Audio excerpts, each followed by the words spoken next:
டேய் கேக்குதா? ஆ என்ன கிராண்ட் மாஸ்டர் புடுங்கனே வைக்கிறேன்னா என்ன புடுங்காமலே இருக்க? இல்லடா ஹேக்கரா வரான். வருவாங்கடா. டேய் யாரா அந்த பொண்ணு? அப்போலேருந்து நீட் பண்ணிட்டு இருக்கா. யாரா அந்த பொண்ணை கூப்பிட்டு வரேன்டா. ரொம்ப தான்டா பண்ணுது. இருடா ஒரு நிமிஷம் அந்த பொண்ணு வரட்டும்.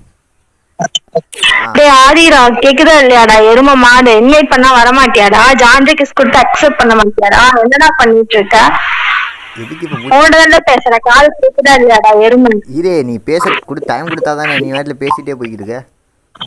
அப்படிதான்டா பேசுறேன். பொண்ணாச்சேன்னு பாக்குறேன். இல்ல என்ன பண்ணுவ? உனக்கு மட்டும் போட தெரியும் சொல்றியா? எங்களுக்கும் போட தெரியும். யாரா வந்த பேச்சு பேசுறாங்க? என்ன உனக்கு என்ன பாரு. வாய்ப்பு வந்தாதான் பேசக்கூடாது. நீ பெரிய பொண்ணு மயிலா நீ சொல்றதெல்லாம் கேட்டுட்டே இருப்பாங்களா? வெளில